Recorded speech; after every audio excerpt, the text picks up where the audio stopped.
السلام عليكم ورحمة الله وبركاته. طلبة الصف الأول الإعدادي، الأخبار؟ رب تكونوا بخير إن شاء الله تعالى. النهاردة هنراجع هندسة. اللهم صل على سيدنا محمد. إحنا من شهر 8 يا مس بنعيد ونزيد في الهندسة، برضه عندنا صعوبات يعني نبغى نخلصها لكم 6 فيديوهات بإذن الله تعالى. هم 6 دروس وإحنا هناخد 6 دروس في 6 فيديوهات شرح ومراجعة الصف الأول الإعدادي، تمام؟ وبإذن الله هتدعوا لي.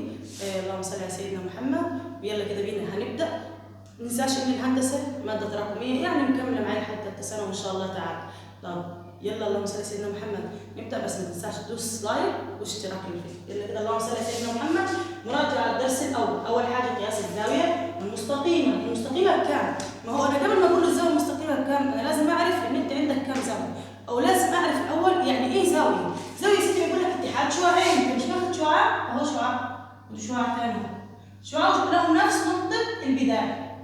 دي أول فكرة يعني إيه زاوية، تمام؟ طيب إيه زاوية مستقيمة؟ لا ما هو أنت عليك السنة دي 6 زوايا، 6 زوايا صفرية حادة، صفرية حادة قائمة منفرجة مستقيمة منعكسة. أنا جايبهم لك السنة الأولى إعدادي بالترتيب عشان نحفظهم. الصفرية من اسمها صفر، حادة أكبر من الصفر، الحادة أكبر من الصفر، الحادة في نصها صفرية بصفر، الحادة أكبر من الصفر وأصغر من 90. أما المستقيمة ب90.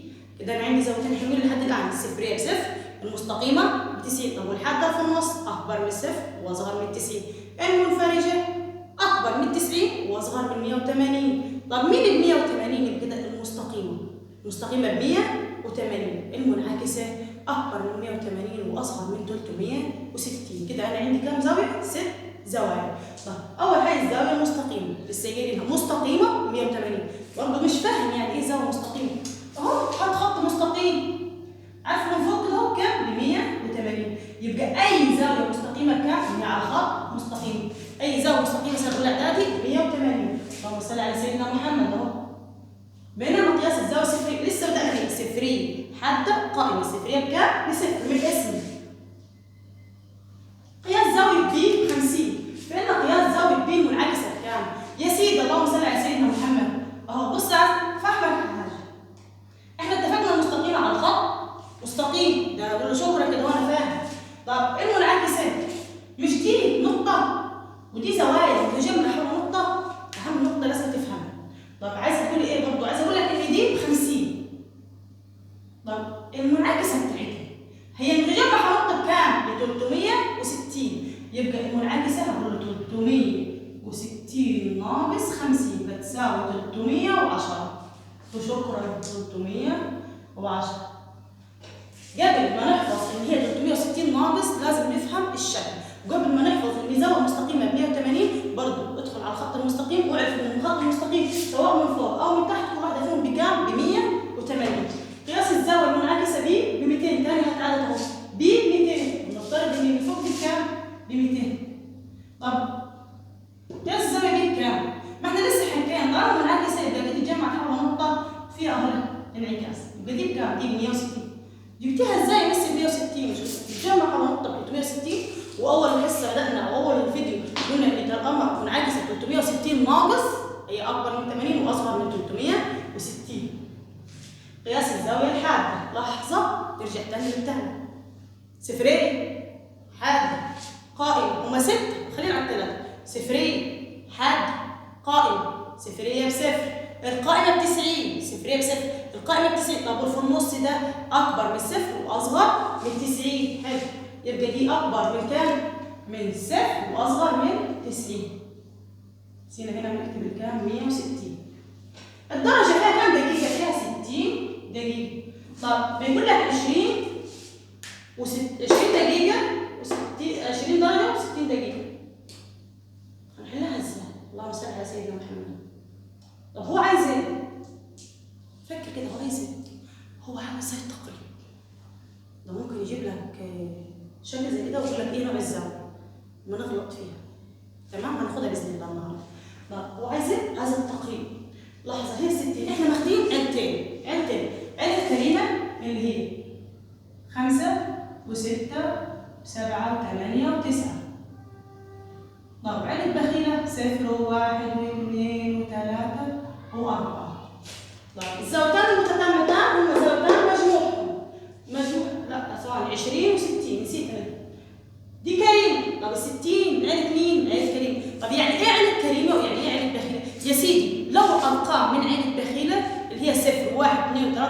مش هتديك حاجه، يعني خليك على 20 وامسك وخلاص. يبقى اقول له كده ب 20 لو كانت من عيله بخيله اللي هي 0 او 1 او 2 او 3 او 4. طب لو من عيله كريمه لا، هتديك من اسمها كريمه هتمشيك في جيبك لحاجه. ادي هنا كام دي؟ 60. 60 دي من عيله مين؟ اهي 6 اهو. كريمه يا مس، يبقى بدل من 20 هتبقى 21. بص يا جماعه سنه اولى ده ممكن نجيب لك كده 89 و40 او 46 و89 و60.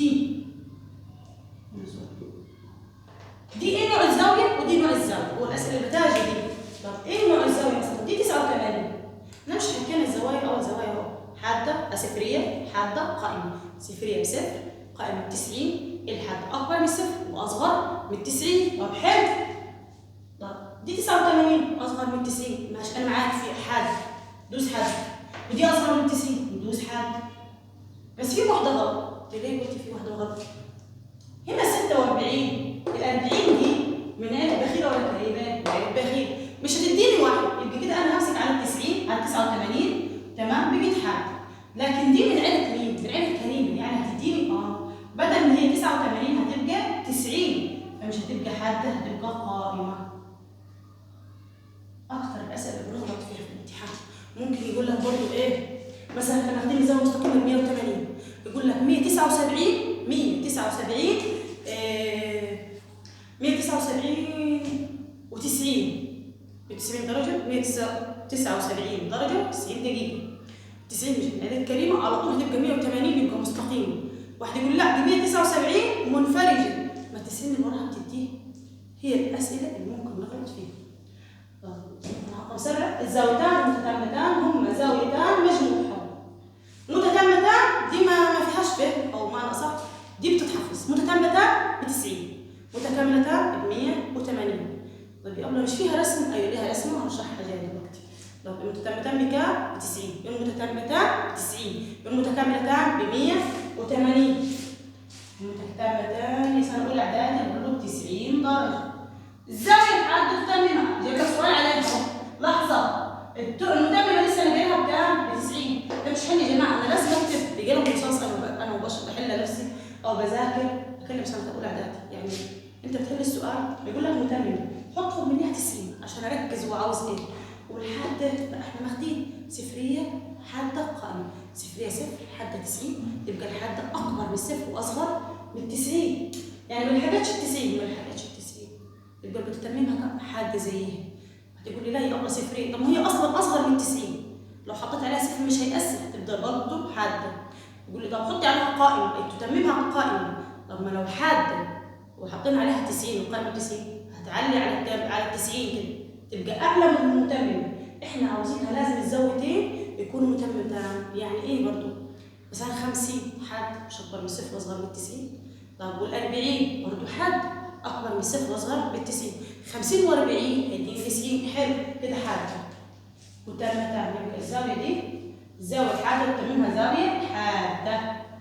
الزاويتان المتكاملتان هما زاويتان مجموعهم لسه قايلها سنه اولى اعدادي 180. طيب الزاويه المنفرجه تكملها زاويه. لحظه انا مش فاكره المكمله انا قلت 180. ايوه تكتب ليه بس؟ انت لازم اكتب علشان افهم وما تنساش وما تتلخبطش. هات قلم رصاص واكتب وبعدين بتمسح. المنفرجه احنا واخدين حاده صفريه حاده قائمه منفرجه مستقيمه. صفريه حاده قائمه منفرجه مستقيمه. صفريه صفر صفريه صفر. القائمه 90 بتسيب في النص عشان هي اكبر من الصفر واصغر من 90. من 90 قائمه. طب المستقيمه ب 180 سبت دي منفرجه اكبر من 90 واصغر من 180. لحظه يعني ما تجيبش 180 ما تجيبش 180 وما ينفعش تكملها منفرجه زي دي ولا تكملها قائمه لان هي اكبر من 90. مثلا 91 يقول لي تكملها قائمه. القائمه مثلا منفرجه قائمه بكام؟ ثابته ب 90. 90 و91 180 ما ادتنيش مكمله كده. يبقى تكملها كام؟ تكملها حاده لازم تديني اصغر من 90. اذا كانت الزاويتان متجاورتان متتامتان. حلو السؤال ده. انا عندي زاويتان اللهم صل على سيدنا محمد متجاورتان متتامتان في النظرين متطرفين يكونان. زاويتان متجاورتان كم زاويه؟ زاوية 2 ومتتامة برضه تاني بنعملها تاني كام؟ ب90. فإن ضلعين متطرفان يكون زاويتان متجاورتان متتامتان. لا أنا عرفت متتامتان 90. طيب ضلعين متطرفان يكونون بكام؟ تقول لي مس هو زاوية وأنا نفترض هعمل زاويتين، فيهم زاويتين برضه ومتجاورتان جنب بعض، ماشي حلو. طب لا بس هقول لك الرسمة دي غلط. طب ليه؟ عشان بيقول لي متتامتان يعني بكام؟ ب90. وأنا ما أخدتش غير زاوية واحدة اللي هي 90 اللي هي القائمة. يعني دي قائمة أو قائمة. طب احنا عايز زاويتين أهو، زاويتين ولا 90؟ طلعوا 2. أيوه 2. طيب يبقى ضلعين متطرفان، بصوا الجنيه إيه؟ عمودي. يبقى الضلعين مالهم متعامدان. الزاوية القائمة تتممها زاوية، مش دي قائمة؟ القائمة بكام؟ ب90. أو تعالى فورموليها زي ما اتفقنا سنة أولى. القائمة ب90 بخط صغير بلا رصاص. والمتممة برضه ب90. القائمة ب90 والمتممة ب90. طب هي أصلا القائمة ب90. أنت عاوز كام؟ زي واحد بيقول لك أنا عاوز أحوش 90 جنيه. طب ما أنا معايا زاوية القائمة ب90 جنيه. أنا معايا 90 خلاص أنت تحوش إيه؟ طب ما هو لازم برضه تكمله النور تتممها، يعني تحط عليها كام عشان تبقى 90، تحط عليها صفر مش هتبقى في حاجه. يبقى زاويه ايه بصفر دي؟ زاويه صفريه. لان هو عاوز توصل ل 90. طب انا وصلت لل 90 احط ايه تاني؟ ما تحطش حاجه، حط صفر اللي هي ايه؟ الزاويه صفريه. الزاويتان المتتامتان المتساويتان في القياس. لاحظوا كم زاويه؟ 2. انت مش بفهم، اكتب زاويتين زاويتان كم واحده؟ 2. المتتامتان بكام؟ 90. لحظه هي المتتامه ب90 هما كام زاويه؟ 2. بيقول لي متساويتان في القياس. اعمل كده اهو. طب ليه اعمل؟ يعني الاثنين قد بعض هما كلهم ب90. يعني انا معايا 90 جنيه هقسمها على احمد ومحمد، كل واحده ياخد كام؟ 90 على الاثنين في 45.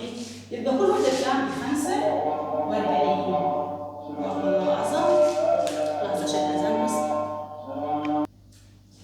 هنكمل.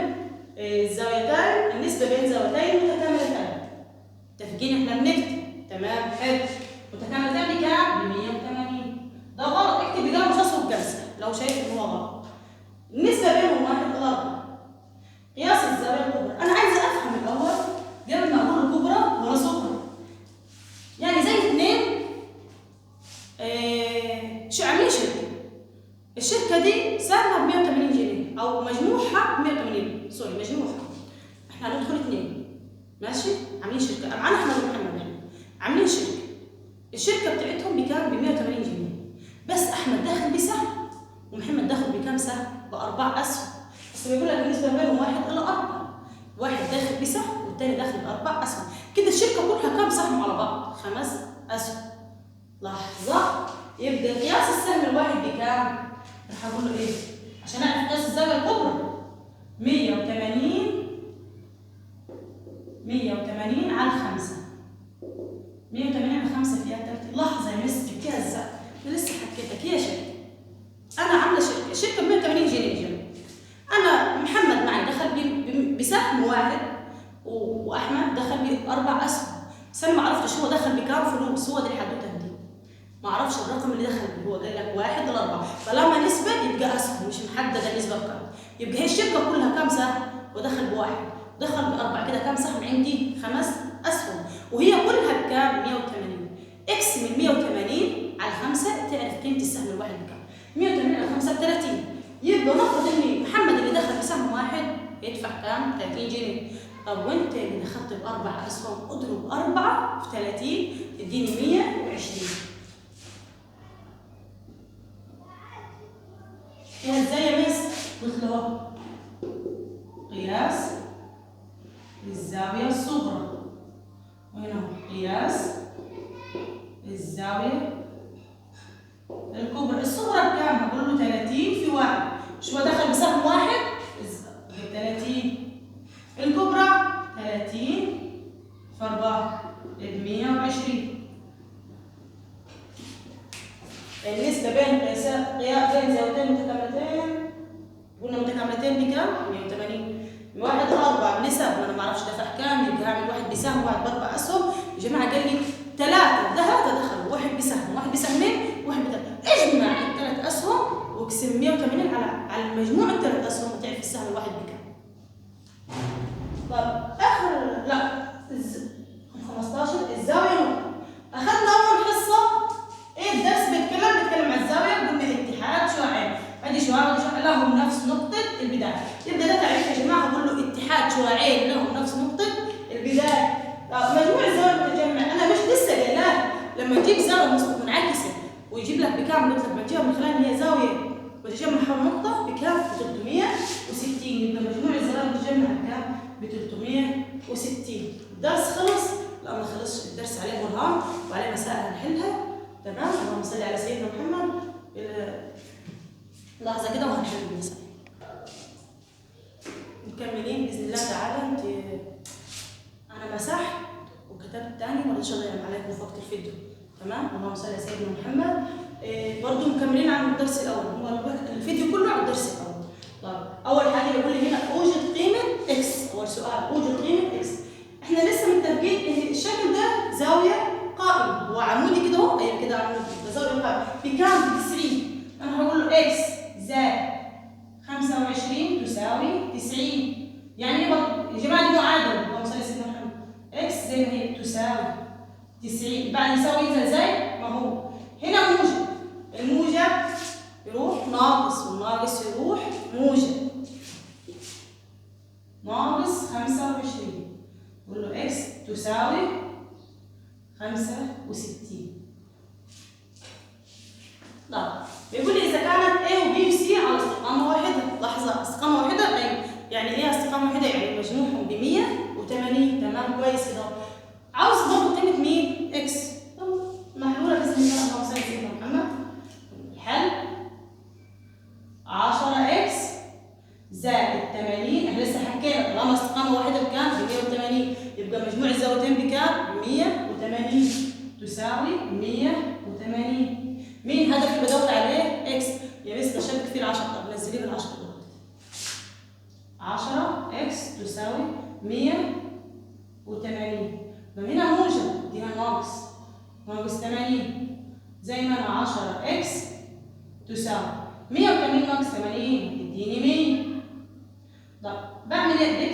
بقسم على 10. راحت ال10 مع ال10 تفضل ايه؟ ما تفضلش بس منها اهو اكس تساوي 100 على 10 صفر، راح مع الصفر. طبعا تفضل كام؟ 100 على 10 فيها ال10.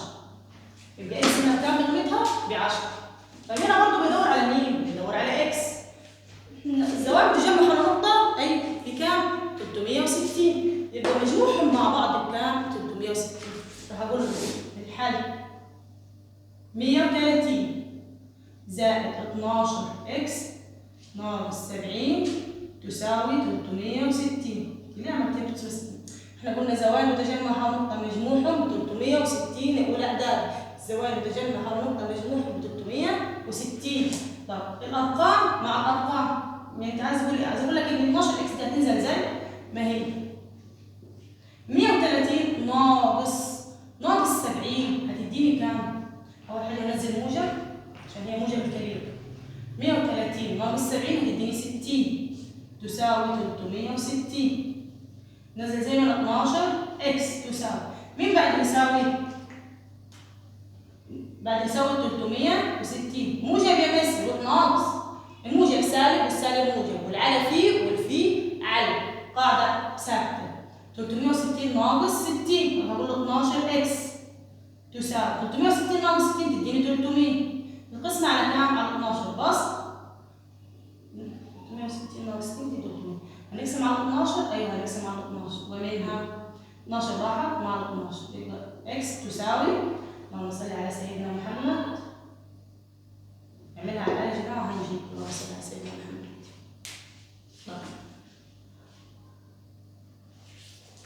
لحظة كده اهو. زي ما احنا دي هنعملها على الآلة الحاسبة. نكمل هنا. اللهم صل على سيدنا محمد. بيدور على اكس. ما لهم الزاويتين دول متقاطعتين، يعني عندي مستقيمين متقاطعتين، كل زاويتان متقابلتان بالرأس متساويتان في القياس. ياخذ زي متقابلتان بالرأس هنا اهو. مش دي مقابله لدي مقابله هنا مقابله متساويين برضه في القياس، بس دي مش هدف النهارده، انا هدفي هنا. هو عاوز مين؟ عاوز اكس، هقول له الحل 3 اكس تساوي كام؟ 30. طب مفيش تاني معادله، مفيش معادله، اقسم على 3. 3 راحت مع 30 على 3 فيها 10. برضه هنا اللهم صل على سيدنا محمد مكملين. إذا كانت زاويتان متتامتان النسبة بين قياسهم 5 إلى 7. إحنا لسه حكينا من الأول المتتامتان ب 90. طب والزاويتان أنا عاملة زي شركة عملتها هاخد 90 جنيه، بس واحد يخش ب5 أسهم وواحد يخش ب7 أسهم. طب مين ده اللي هيخش؟ هنفرضه بمين؟ هنفرضه بإكس عشان ما نغلطش، هنفرض السهم بتاعي بإكس عشان ما نغلطش. طب هتفرضيه إزاي؟ راح أقول له 5 إكس زائد 7 اكس تساوي 90. ليه 90؟ لأنه متتامتان أهو ب 90 زي ما اتفقنا من الأول، بنكتب فوق من المقدار. 5 و7 12. 12 اكس تساوي 90.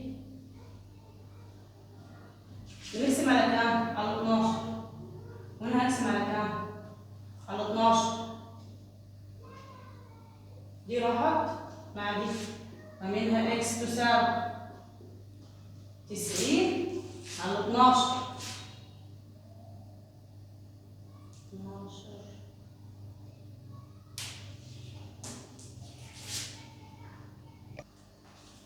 90 على 12 هقول له اكس تساوي 90 على 12 تديني 7.5، يعني السهم بكام؟ ب7.5.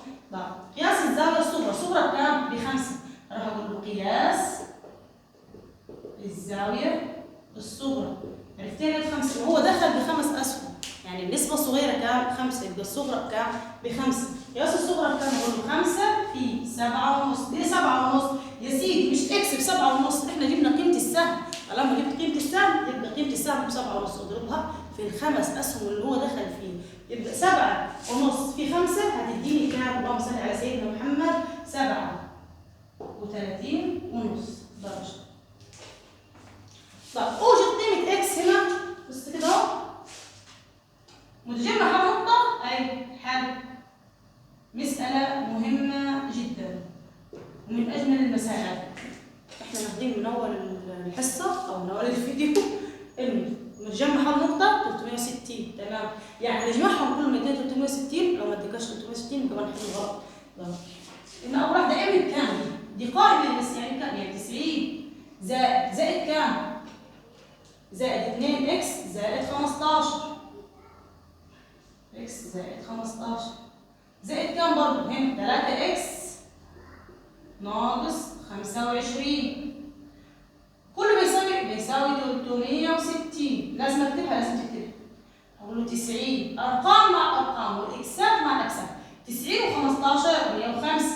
105 ناقص 25 تديني 80. 80 زائد عملتيها زائد 90 زائد 15 تديني 105. 105 ناقص منها 25 هتديني اللهم صل على سيدنا محمد 80. 80 الاكسات مع الاكسات 2 اكس زائد 3 اكس تديني 5 اكس تساوي دي كلها كام؟ 360. مين هدفي؟ اكس. نزل 5 اكس زائد ما هي تساوي مين بعد يساوي 360. ال 80 موجبه، الموجب يروح سالب ناقص 80 يبقى 5 اكس تساوي 360 ناقص 80 هتديني 280. هنقول منها اكس تساوي 280. هو عاوز قيمة اكس بس مش عاوز الزوايا يا جماعة، يعني ما تكملش، لا ما تكملش وتغامر. دي ليله الامتحان باذن الله هيقول لك اوجد قيمة زاوية ام او زاوية بي او سي ام بي او سي ام اي، فهنغامر ونحل المسألة دي باكس، بس هو مش عاوز دلوقتي غير قيمة اكس. اكس هتساوي 280 على كام؟ على 5. اديني هنا بعملها ازاي؟ 28 على 5 طبعا ما تنفعش من اقل من 28 25 هيفضل 3 اهو. 25 على 5 فيها 5، 30 على 5 فيها 6. لو جيت ضربت 5 في 6 30 صفر معاك 3. 5 في 5 25 معاك 3 28. شفت جبتها ازاي من غير آلة حاسبة؟ طب اللهم صل على سيدنا محمد. اما يقول لي هل سي بي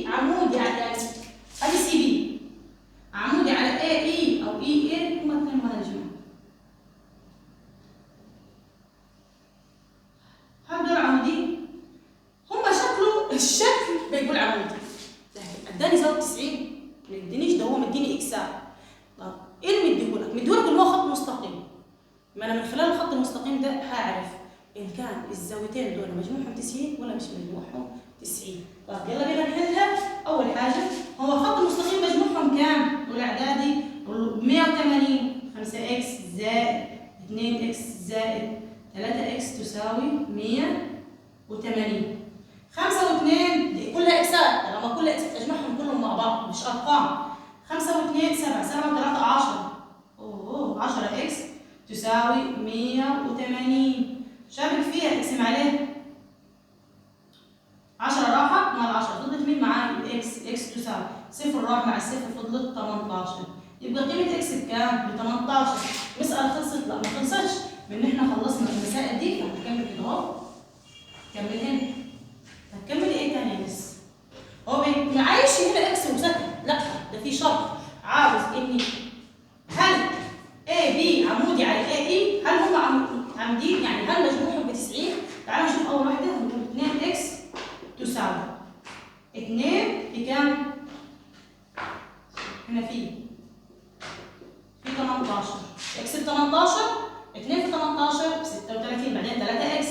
اقول له 3 اكس، 3 في 18 برضه 18 تديني 54. 3 في 8 ب 24. 4 معايا 2، 3 في 1 ب 3 ومعايا 2 5. لو جمعناهم يدوني 90. تعالى كده شوف. 4 و6 10، 0 معاك الواحد بقيت 4. 4 و5 9، يعني مجموعهم 90. مش مجموعهم 90 يبقى ده عمودي. نقول له سي اي عمودي على اي اي لان مجموع الزاويتين بكام؟ ب 90. اللهم صل على سيدنا محمد. اتمنى ان انتم تكونوا فهمتوا سنه اولى اعدادي، وان شاء الله تعالى في فيديوهات ثانيه كل درس ليه وحده شرح ومراجعه غير ليالي الامتحانات ان شاء الله تعالى. احنا المهم 6 فيديوهات، 6 دروس في 6 فيديوهات شرح ومراجعه. ان شاء الله يكونوا فهمتوا باذن الله تعالى. ما تنساش تدوس لايك، تعمل اشتراك، واي سؤال عندك محتاج مسائل محلوله. المسائل دي المحلوله مكتوبه في المذكره يا جماعه، اللي عاوزها اللهم صل على سيدنا محمد يكتب لي في التعليقات وانا هنزلها له. تمام. ان شاء الله تعالى اي سؤال انا تحت امركم. ان شاء الله يجيكم فيديو. ما تنساش تدوس لايك وتعمل اشتراك.